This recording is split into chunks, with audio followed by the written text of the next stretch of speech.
Not going to lie, I was just as surprised as anyone when this turned out okay, because my original concept was literally Misa from Death Note and the Little Caesars mascot. It was something that just kind of came up last minute at a con and wanted to work the next one, but ultimately I think it came out pretty good. Started off making the spear with an old kayak pole, and I think that was a broom handle or a mop handle or something. I ended up coming into a lot of those, but this kind of just shows the process of me literally ripping things apart and trying to find something for parts of the actual staff. Again, this is a mashup, so there's a lot of things that kind of are pulled from both ideas. I have a lot of this kayak part left, and I had to really just squeeze things in there to keep it all steady. And you can see there's an Easter egg in there, some like old crappy paper, and this is really just a lot of random things that I had lying around. Like, I think that's an old sketch pad. This is some foam from my roommate's PS5 box. Ended up also using some wrapping paper for the literal paper on the inside, where I'm not going to like open this up because it's going to stay on the staff. But again, literally just using as much junk as possible.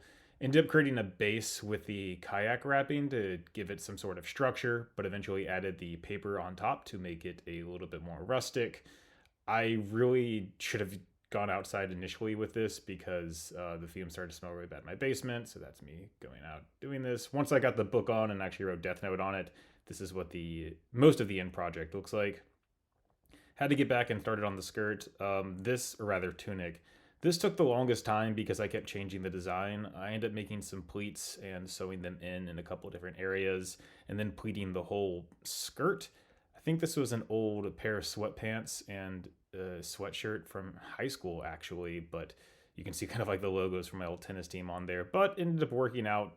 Again, I had just some of the same material, so I was happy to have enough of it for actually building the project. Ended up taking off the wig for the final project before making some sleeves and getting onto the shoes. These shoes were, I think my roommate was getting rid of these as well, and that is some HDMI cord where once again I had to use like 6 different cutting utensils because I couldn't figure out how to cut shoes well, and ended up having to drill the holes for the HDMI cords in there. This was not the most comfortable thing to wear, so I'm kind of glad I'm not going to wear this like multi days at a con. Before eventually starting on the Laurel headpiece, this actually was cut up mouse pads that I used for the leaves instead of using green like olive branches or anything like that. Used floral wire, which I had never really worked with before, but it turned out great because you can kind of conceal things underneath the mouse pad. Ended up eventually painting this black as I was going back over and tying all these together. But thankfully, this turned out really well when I did the entire costume. I wore this at a con in Pigeon Forge for one of the days, and just really happy that this joke cosplay turned out pretty good.